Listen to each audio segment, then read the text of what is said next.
Hello, everyone, and welcome. I'm Barbara Diehm with Projectkin, and I am absolutely delighted to welcome you to today's installment of Kathy's Corner. You probably are here out of Kathy Stone's incredible reputation as a remarkable archivist and photo manager, always the one we go to with respect to the materials that we've inherited, the heirlooms, so precious in our families, wanting to make sure that we're not the ones that let something happen to them. And today we have a very special guest in Jane Chapman. I'm going to defer to Kathy and let her give Jane a proper introduction. So I'll back out of the way. Go ahead, please, Kathy. Thanks, Barbara. So I'm going to just a little bit on where we're at right now with Kathy's Corner and what's coming up. So far this year, we talked in January, we talked about quests. Barbara and I are on quests now, not setting goals and things like that anymore. Talked about that. And then in February, we had Postcards Part 2, following up on our postcard series that we did back in December, where we had guests, some of whom are here today, who came and spoke about the postcards in their collection. And we realized, wow, this is a huge topic, postcards. So in February in part 2, we talked a bit more about preserving those, curating our collection and preserving them. And Barbara and I have had some chats over the time that a big part of what we're doing, particularly in Kathy's Corner, we started off as talking about digitize. I know I was looking at an old post and it's got digitize that collection on it. And so it doesn't really cover what we're doing now, but I think our word of the year, Barbara, is going to be curate, because that's in effect what we're doing, is curating all these things we've accumulated in order that they become something that is meaningful for those coming after us. And I think that fits a great link between the postcards and today's session, where we're going to talk about heirlooms. I practiced pronouncing it since Sunday. Heirlooms, family treasures, and all the stuff, and how to deal with all that stuff. And I think as I work towards, as part of, we started Kathy's Corner of me telling the story of me working on my family photos now. And now that I've pretty much through all the photos and slides and things, image related digitizing, and I'm now into the stuff, the memorabilia, the objects. So this is really timely for me. And I think we'll end up talking about it a few more times this year as we go along, because it's another piece that's different than dealing with photos and other things, as these objects and what we do with them. And so what we're going to start with is Jane. Jane has a collection called the Treasure Box that was inherited, and she can correct me if I'm wrong at any point. It belonged to her husband's mother. He inherited it, and Jane has been working with that collection and publishing articles about what's in that treasure box on her Substack, which I know Barbara is going to put in the resources. And Jane is a genealogist, not a writer. I'm going from her Substack introduction. I think actually, Jane, you are in fact a writer too. Maybe not as by profession, but definitely Jane writes good stories too. And she's studying her family history and telling the stories since the 1990s, and also involved in looking into DNA and researching all those family stories. So thanks for joining us, Jane. And I'll turn it over to you to tell us all about the treasure box. Well, thank you for inviting me. I've put together a few slides, because when you're talking about things like postcards, it's good to be able to see them. So I think Barbara's got that under control somewhere. As Kathy pointed out, what I referred to as our treasure box is actually my husband's treasure box, really, but what's his is mine.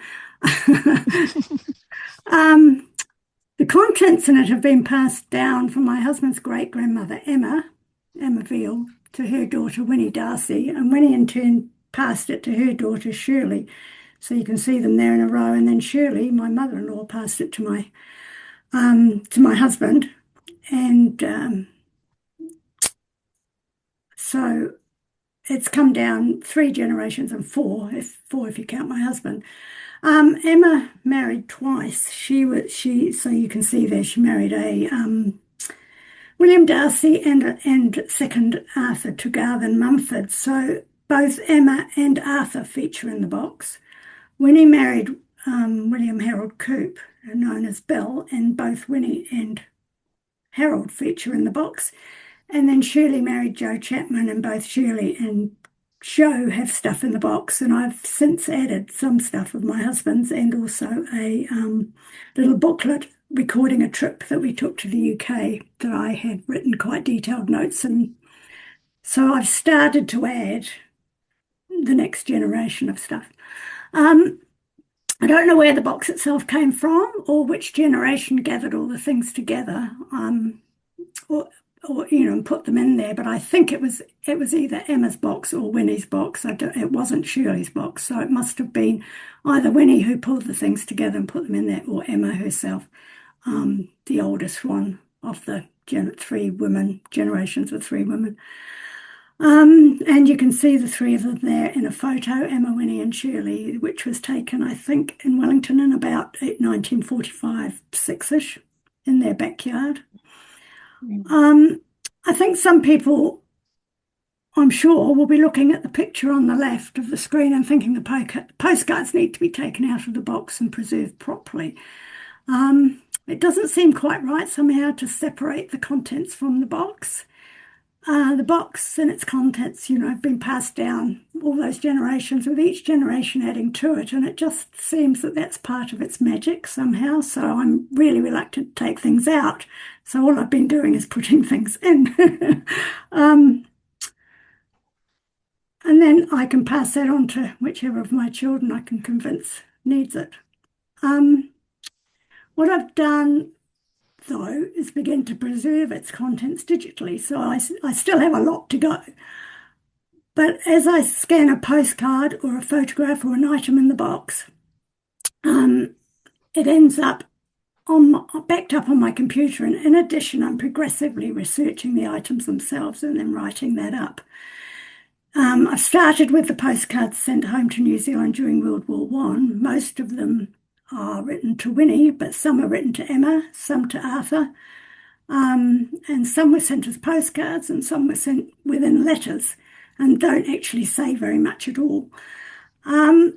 So if you want to go on to the next slide, my focus has been on what I know from evidence about the send of the card, the person it is sent to, and the relationship between them, as well as what can be inferred from the card itself. So this card, you can see that dapper young man there is James Patrick Lowry in his Wellington Mountain Rifles uniform, complete with spurs. The card was sent to Emma. It's addressed to Mrs. Mumford. That's, her second married name. Dear Mrs. Mumford, from James with my best wishes. So it doesn't say an awful lot, but it's nice to have a picture of him there. Emma was known in the family as Da, and you can see that there's writing at the bottom. That's Shirley's writing. She's written, Mrs. Mumford was Da, your great-grandmother. James is a mystery, but an impressive photo. So she didn't know who James was either. Fortunately, one of the cards had J. Lowry at the top, First Field Company, and from that, I was able to find his military file. We're very, very lucky here to have all the World War I military files digitised in the National Archives. And I've relied on them a lot with this research through all these postcards. And also the Auckland War Memorial Museum, which has a cenotaph with a lot of information too. And I was able to go on there and find a picture of James on there, so I could see it was the same person. I think, so once I spotted that, once I spotted his name on there, I got his military file, and then I was able to go from there. He isn't a relative, but he seems to be a friend of the family, and obviously very fond of Winnie from his cards, I think. So the next slide is another one from James. This is another example sent from James, probably in 1915. It was during 1915 that the Australian-New Zealand Army Corps, the Anzacs, saw action in the Dardanelles as part of the Gallipoli campaign. So he must have, it was after that. So I think this card must have been about 1915. It reads, Dear Winnie, hope this little card will bring your wishes true and give you the best of health. I'm writing to all in New Zealand this mail, something new for me, you will say. Never mind, Winnie, I'm just the same old kid. Good luck to you, my love, my best love and kisses. May your happiness never fail you, your old pal James. And you can see lots and lots of kisses there. So I think he was very fond of her. James survived the war and he married a French woman who he brought back to New Zealand. And he served for 4 years, 231 days, 1914 to 1918, and he served in Egypt, in the Balkans, and in Western Europe. So he certainly got around during the war. Right, the next one, Barbara, is from Jack, who is also a mystery. I put it on there. You can't see it very well. It's very blurred, but I put it because at least it's got a picture of him, even though you can't see it very well. He sent a lot of postcards to Winnie. I picked this one because he has his photo on. It appears that Jack served with one of the New Zealand mounted rifle regiments, just looking at the photo. Mountain riflemen were essentially infantrymen on horseback. They were expected to ride to the scene of the battle, and then, unlike traditional cavalry, they dismounted and went into action as normal infantrymen.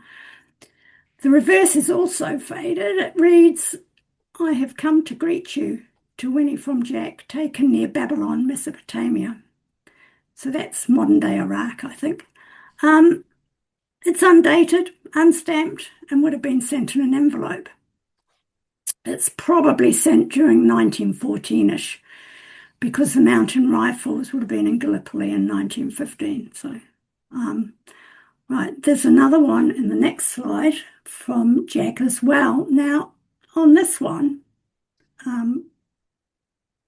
you can see he signs from your brother Jack, which is intriguing.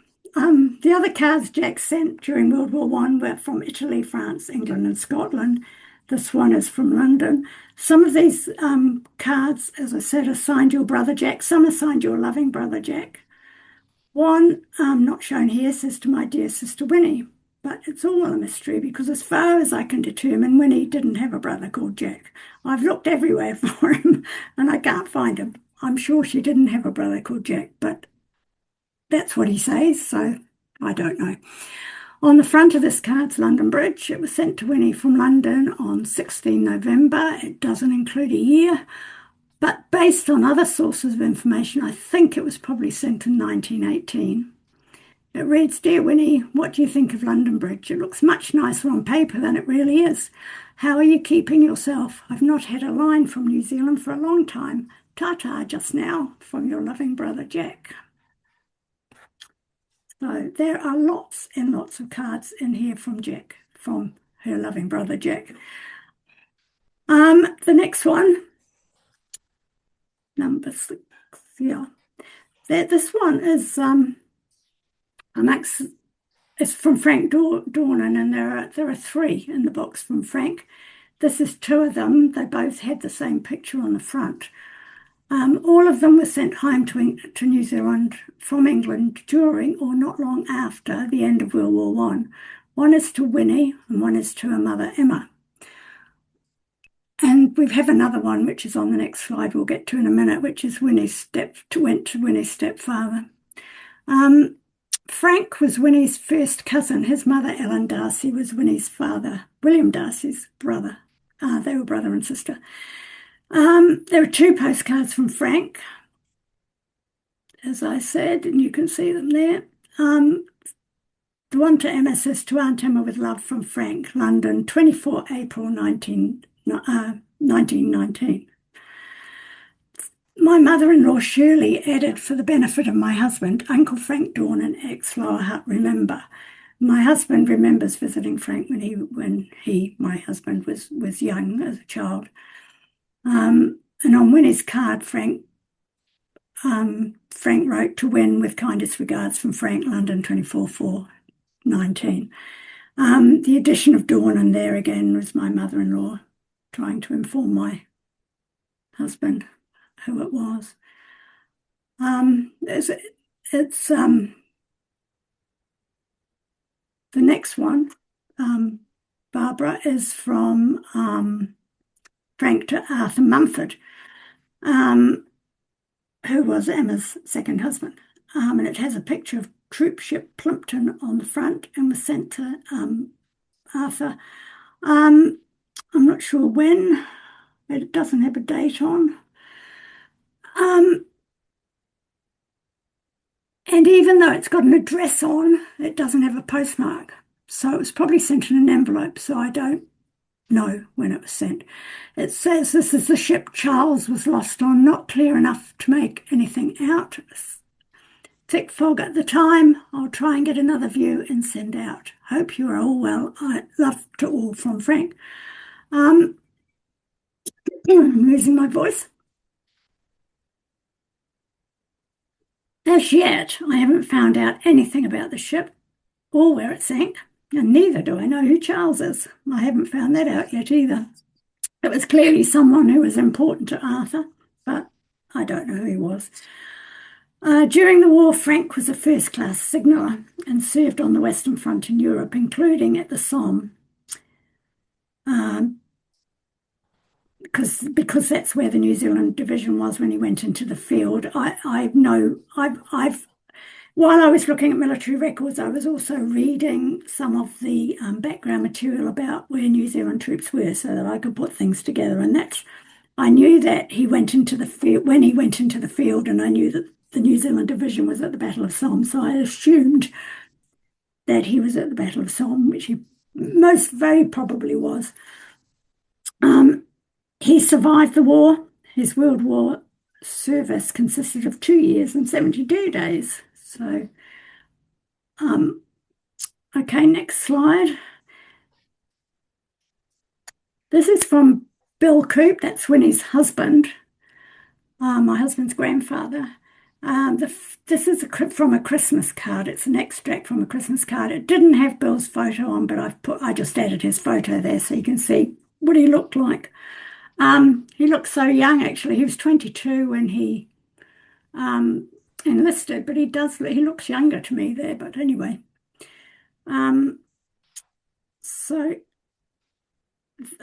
he enlisted 10 months after they got married. In December 1915, they got married in. I'm just trying to think. I've got my dates wrong here. He enlisted in October 1916, and he had got married the year before in December, so they'd been married 10 months. And with the Christmas card, it's actually a card, and it's got the writing, and it's got several pictures in it. And this shows an image that, along with the other images, was part of that card. Sent in October 1917, about a year after he enlisted, because he would have done training here first and then gone over there. It shows the campsite of the New Zealand Rifle Brigade at Penning's Camp in Wiltshire in England. And Bill has put, if you notice, he's marked the location of his tent with a cross, which is quite nice. I like that. And just a simple message with love and kisses, Bill. And that would have come in an envelope as well. So, okay, next one is my favourite. And this also is from Bill to Winnie. And it's embroidered in France. I saved this to the end because it really is my favourite. It was Winnie's name embroidered on the card. It isn't clear when and from where Bill sent this. It's likely to have been sent during the first half of 1918 while Bill was in France and on active service in Europe. The card was made in France. You can see down the middle of it, it says Fabrication Français. Bill has written, "My dear sweetheart, another PC I bought tonight with your name on it. I'm writing a letter besides this, so I will not say too much. with big loving kisses from just the same as ever, Bill. As you can see there, the message was followed with numerous hugs and kisses. During his time overseas, Bill was hospitalized 4 times, twice after being wounded in action, one due to influenza and one due to anemia. He did survive the war, and his World War I service amounted to 1 year and 153 days. So that is about it for that. Of course, there's a lot more in my post, but that gives you a quick sample of some of the cards. And of course, there's more in the treasure box that I haven't been able to investigate properly as yet. So anyway, that's my samples. I must unmute. Wonderful. That was great. I love those. I put a couple notes there. There's a couple. The first one is such a good example and a well-preserved example of the real photo postcard. The one the one that's not a relative in the military uniform. Yeah. Then the embroidered one. I can see why you saved that to last, because that is a great find in those embroidered cards. And interesting that it came from France. That would be, might have to do a little more research into the embroidered ones, because I think my cousin that joined us on December 4th had a couple with embroidery on them and we're still she's trying to figure out, because these came from, she was adopted, and these came down through her adoptive father. And so she's got a little trouble tracking much further past grandparents things. So trying to figure out who these might have belonged to. And of course, doing it once everybody's gone is always a challenge as well. But I love those examples. And I think it's great, Jane, that you're adding your husband's stuff to the same box. And that's something I was going to mention later on, is how do we store these treasures, which I'll get to. We'll talk a bit more about that. But I see nothing wrong with keeping that. To me, the box is part of the whole story. The box. Yeah, well, that's how I felt. I felt taking them out would just, it's part of the magic, really, that it's been and that's where, as a professional photo manager would say, no, we must carefully preserve. But as a person with treasures, I would say, yeah, I keep them in the treasure box. Makes sense. I have it here so you can see it. Yes. So you can see how big it is. Yeah, I don't know how well you can see it. It's blurred, isn't it? Whoops. There we go. Yeah. Anyway, you can see how big it is. Yes. And it's wood. Yeah, wood. It's beautiful. Quite heavy.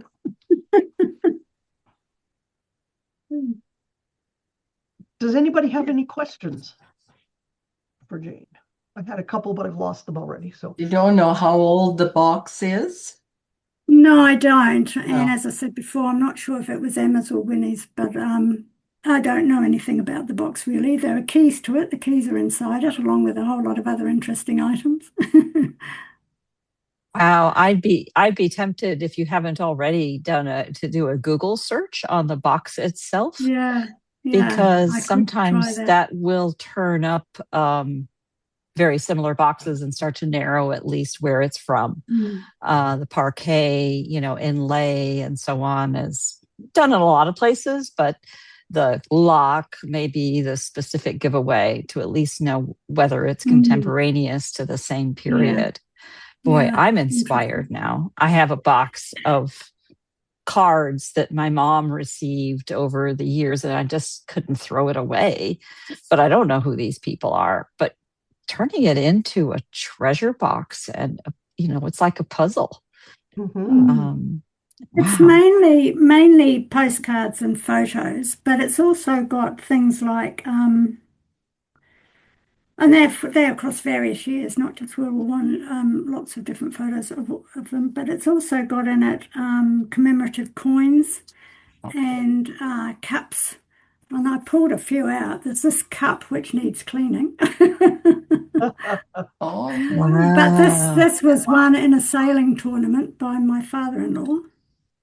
And you might be interested in this. This is a commemorative coin for the New Zealand bilateral relations in 2012. It was the 70th anniversary, and it was it was recognizing that the 37th Infantry Division arrived in Auckland 12 June 1942, and the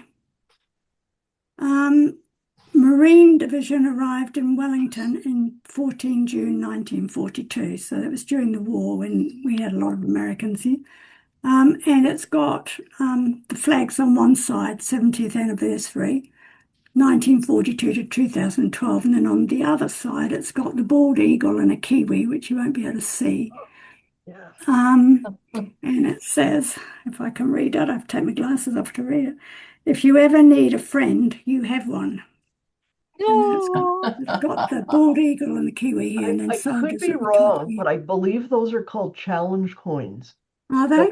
that are passed out in the military. You might want to Google that are Yeah. passed around in the military with that thing of if you ever need a friend, that if someone had given you that challenge coin and you ever needed somebody and you met someone of the same from that same area, you Right. could ask them for help. I Okay. think. Yeah. And I Barbara's forgot it nodding, was so I'm there. guessing I maybe not just It's not just the dreaming. military, it's the military and other, I mean, I know the State Department does that sort of thing as well. So it's I forgot it was commemorative. there till I went rummaging around this Yeah. morning just to see what else was Yeah. there because I'd forgotten. You know, I think a lot about shifts in media. And you know how today we do something as if we are the end of the train. You know, we are the terminus of the train, and here is everything. Okay, I'm done. I'm done with that package. I'm going to go on to something else. Actually, no, right? We are Yeah. custodians at this Yeah. moment. You were talking about curating. And it Yeah. occurs to me that hello, digital world. I mean, what we're doing here is recording you talking about in your own voice what you have in this collection. As I do with all Projectkin, and started with Jennifer's. Thank you, Jennifer's Speakers Corner series. I'll send you a link to this video so that you can add the video itself to your digital archive with the rest of the material. Because it's important that you were telling that story.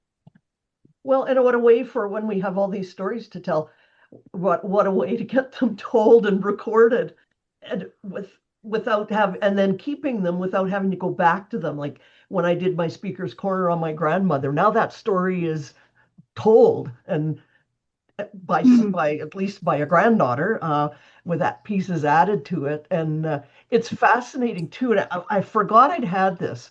And hopefully I'm not so. And I'm trying to find out, my Canadian buddies can help me here. It's Moyer's Pot of Gold chocolates, and it's very old. I can't remember when we had Pot of Gold chocolates, and if it was Canadian company or an American company. But this is my stepfather's. We found this in my stepfather's apartment. This little box. It's small. It's an old box because it's got quarter-pound measurement on it, and we haven't had pounds measurement for a long time. But in it it's his watch he got from 25 years of service with Eaton's. So again, Eaton's was a very large department store in Canada, and it's sadly gone like every other department store in Canada. But they had the catalog just like Sears. They got the Eaton's Christmas catalog, and he was a delivery driver for Eaton's, was what his job was. And the back says,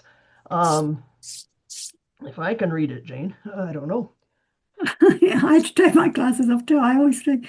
Alan Martin Pratt, quarter century service with the T. Eaton Company. And it said 1948 to 1973. And it has its employee number on it. And then there's a couple, and again, where you have to explore these things. This is very interesting because you're wondering, why is there not real gold, or I'd be retired by now for sure. But it's obviously a little pocket knife on the end with a big gold thing. So in Edmonton, where I grew up, the fair here in Calgary, it's the Calgary Stampede, which is worldwide known. Back in the day, it was called Klondike Days because Edmonton was part of the route to the Klondike. And the fair, you dressed up in that period's clothes. So the men would wear the shirts, the embroidered vests, and they would have the pocket watch and the chain on it. And I know I have pictures of us dressed up from there, so I've got to reunite this little treasure with it. And there's a couple other things. There's his old badge. There's another knife in there that's got, or a bottle opener with the Devon Hotel and Coffee Shop on it, which I think is a little town in Alberta. And then I was just looking at this today. He was a hunter, and so this is a bird band. And so I'm just thinking this was like a Canadian bird band. I read it today, and it says, Fish and Wildlife, advise Fish and Wildlife Service, Washington, D.C., USA. So he must have shot a bird that had flown into here from the US. So it's that notion of treasure boxes. But I think what you're doing, Jane, where you're researching everything in it is just so, yeah, Marcy said the Moore factory in Dartmouth, Nova Scotia. Yeah, I'm pretty sure Moore was a Canadian company. And then Pot of Gold the name, I think, is still on somebody's chocolates these days. But it's, I think what you're doing, Jane, is really valuable. And then when we're talking about creating treasure boxes, in identifying what those things are and adding the stories to them, so that it stops being just a box of postcards with names on it. And I was looking at some of the others.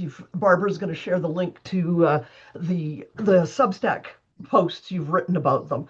And I was reading some of the other ones, and there's one that's the postcard that's all text with a poem written on it. And I thought, that is just incredible. But you've got the stories and the connection. And while I'm listening to you talk about all of your family in World War, or your husband's rather, in World War One, I had an uncle at Gallipoli as well. He didn't fare so good. He was actually killed at Gallipoli. But talking about the mounted regiment that then switched to, they robbed their horses, then they became essentially infantrymen.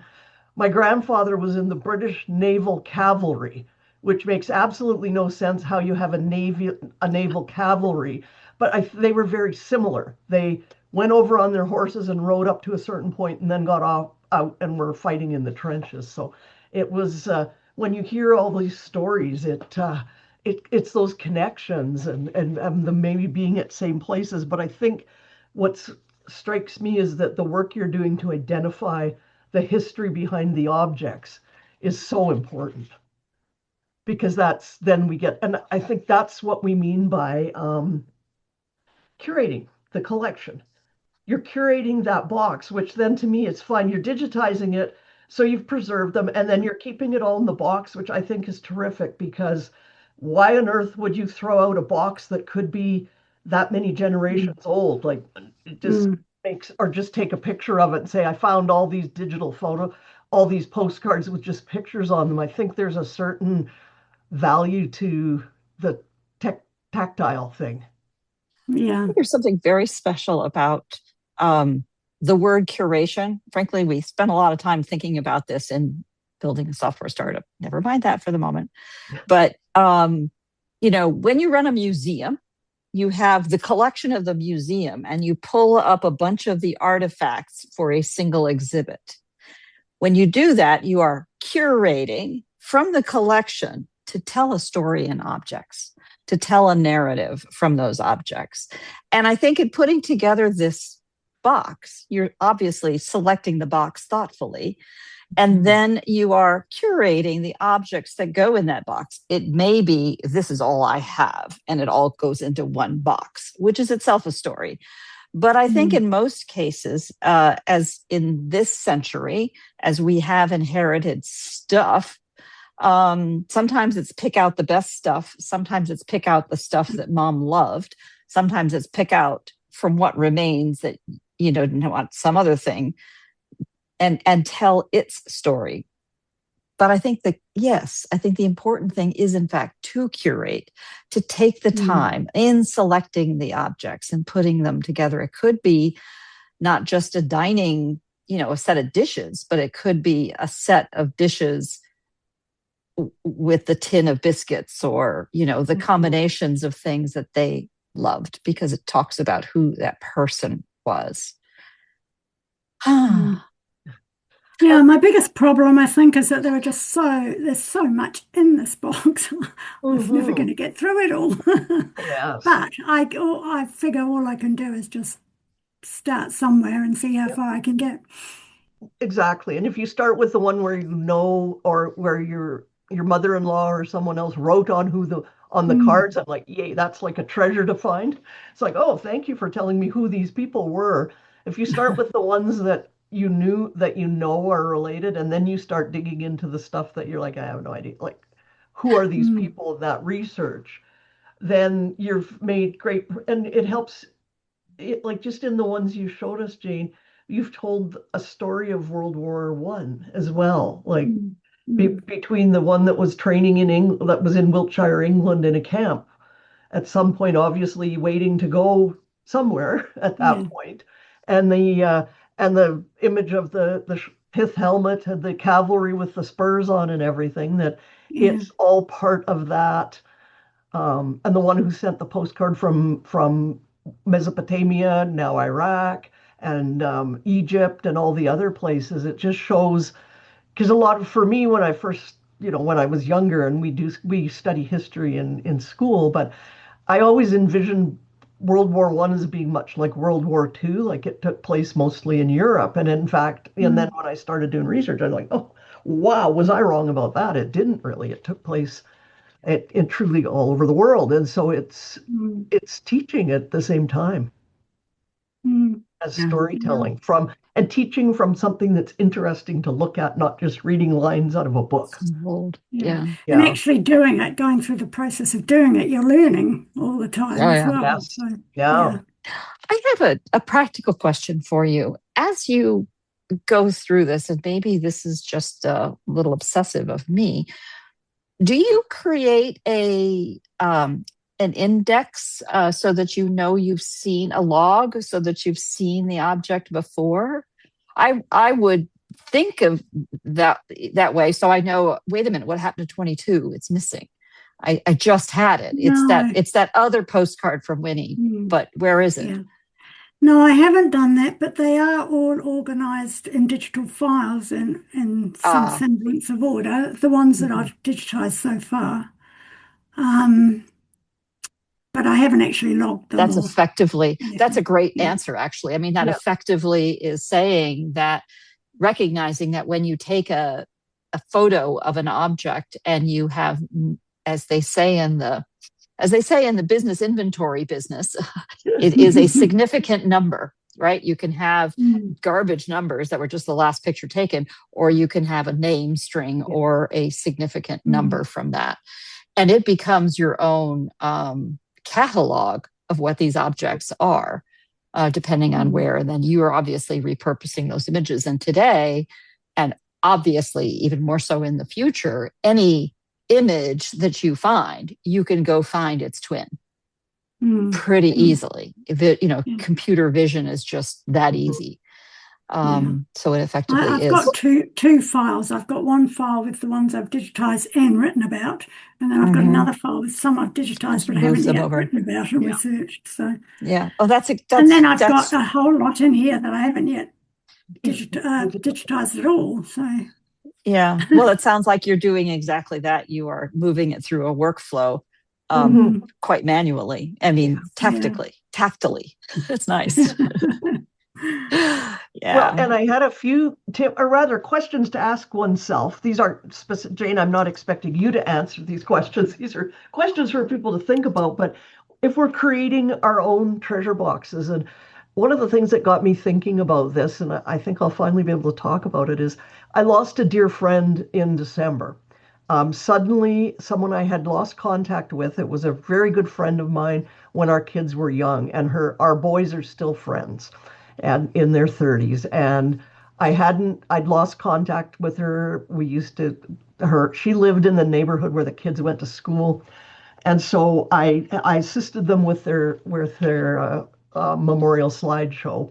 But she was the keeper of the things. She was the scrapbooker. She was the one. So, It's the shortest memorial show I have ever done because it was barely it was just about 6, 7 minutes. And usually I'm having the short version and the long version because I have so many photos to put in them, and I'm really hard. And most of mine have been done for family, and so it's very hard to say, oh no, I'm not putting that good picture of them in there. But it triggered a whole lot of things. One, make contact the people that where you keep thinking, gee, I should see how so and so is doing. Do it. That's my first piece of advice, totally unrelated to photos, but it did hit me hard. And I found out she was going through a lot of health issues as well. And so that explains why neither of us connected with each other. But it was just sort of like, wow, we could have connected. But at her service, she was a crafter. She did, you name it, she painted little things. She painted little tiny squares of things. She did knitting and crocheting, and they had a whole bunch of, and they were all quite small things that she had made at the service. And it was very informal. It was in a community center. So they were just like sitting up on a cabinet.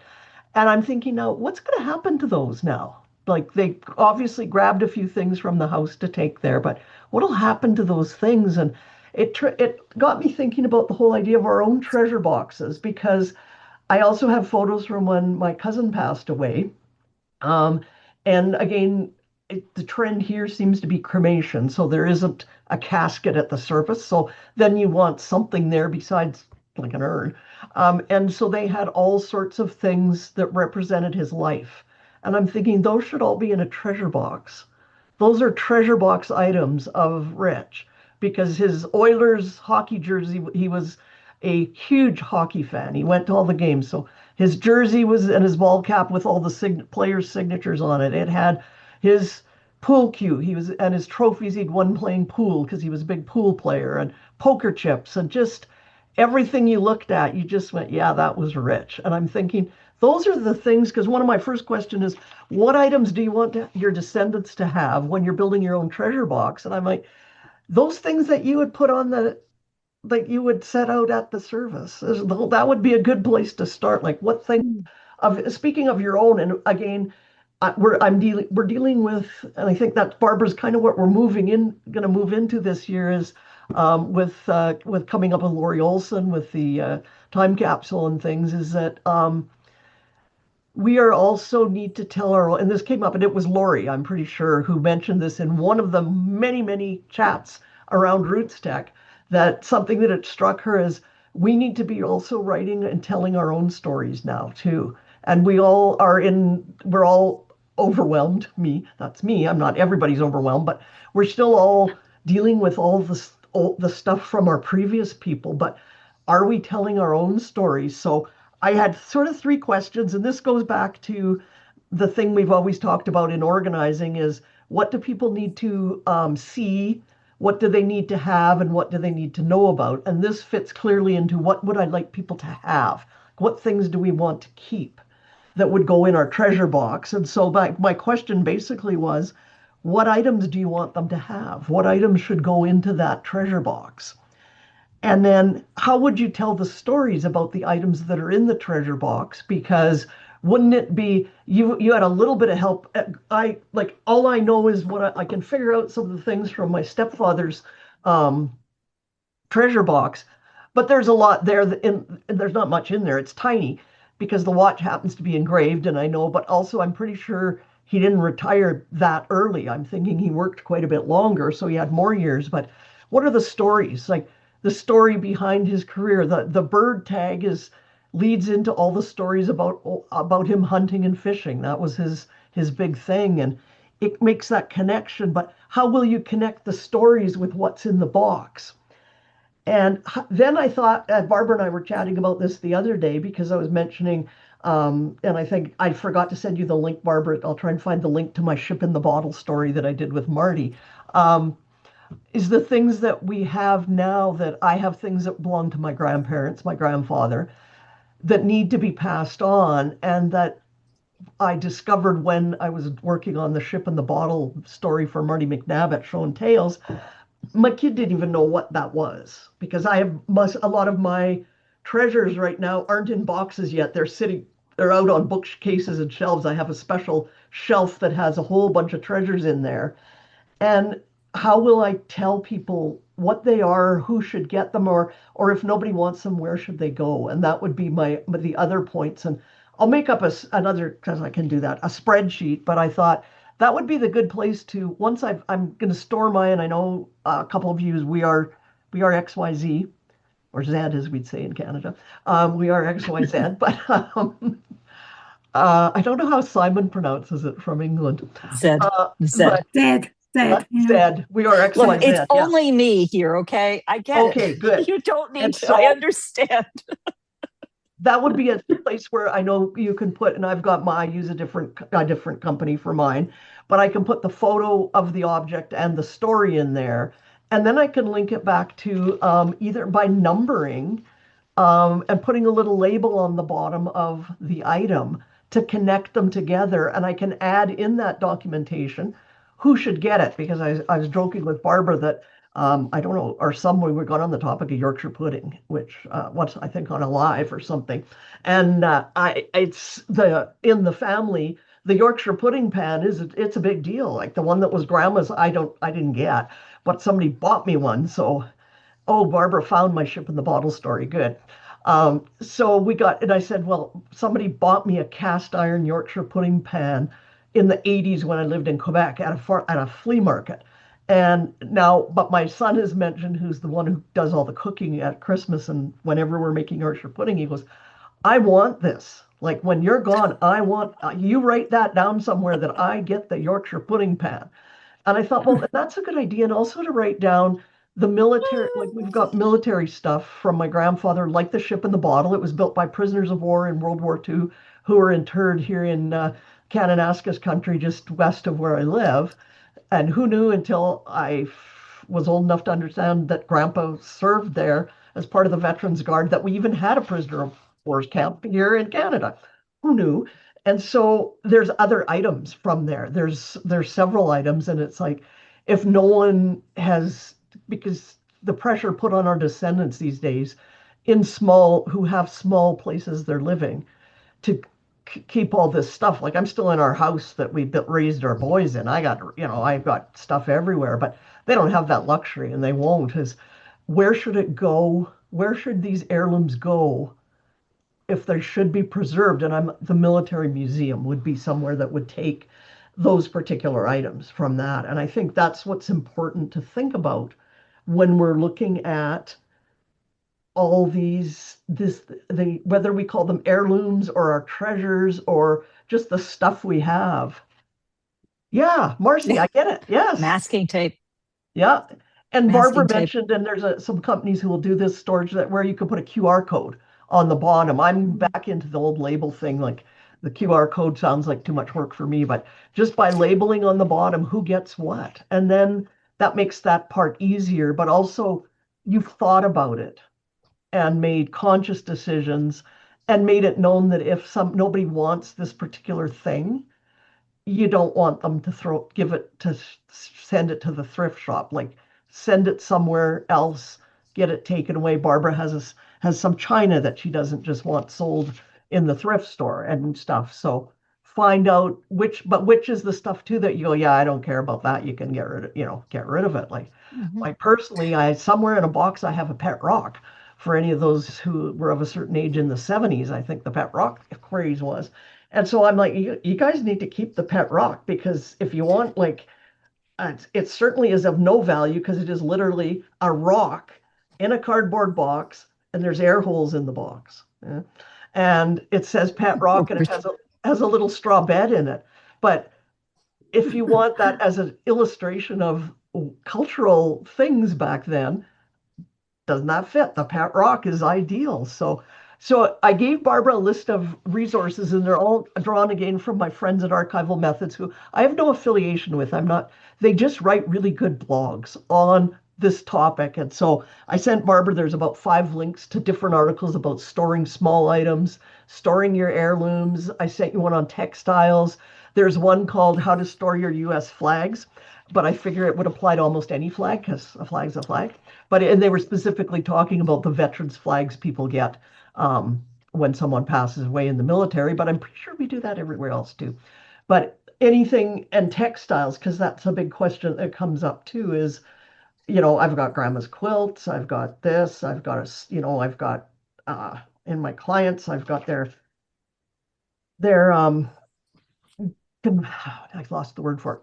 They were given honorary degrees in the gowns, not convection, that's not Hoods. hoods. I Those get are convection from there.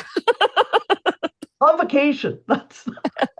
I tell you, the brain is just not works every day. But they have those still, and they probably wish to keep them. So how do you store them becomes the next question, because right now they're hanging in dry cleaning plastic, which probably not doing them a whole lot of good, and also kind of inconvenient for storage. So how do you put things like that? We have in there from the 1930s, it would be my client's mother was on the the pep team at her high school in the US, and they've got they had a little hat with the school name on it, and this sweater that when we first found it we thought, did this belong to a child? But she was apparently quite a tiny lady, and so there's this her sweater with the school name on it too. Well, that's from the 30s. It's, we're talking almost 100 years old now, which I don't know how that happened. But so how do you preserve that, and how do you keep it, and and make sure that when somebody comes along who doesn't know what it is, doesn't go, let's just take that down to the donation bin and get rid of it, as that it's representative, because I'm kind of thinking the school might even take them back, because if the school still exists, they might take them back. So that, I think, are the questions, and I think it's illustrated perfectly by what was in the treasure box that Jane got, that there's more in there than there's multitude of things.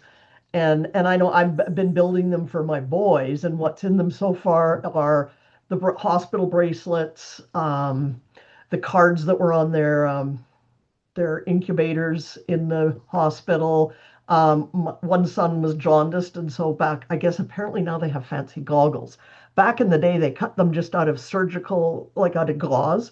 So he had this little pair of sunglasses made out of gauze, so they're in there, and things like that are in there. And a friend of mine who lived in northern Saskatchewan and taught on a reservation, bought them handmade moccasins, and so their little baby moccasins are in there. So things like that I'm putting into their box. And then the weird part comes is that at some point, scrapbookers, we decided you should save baby teeth.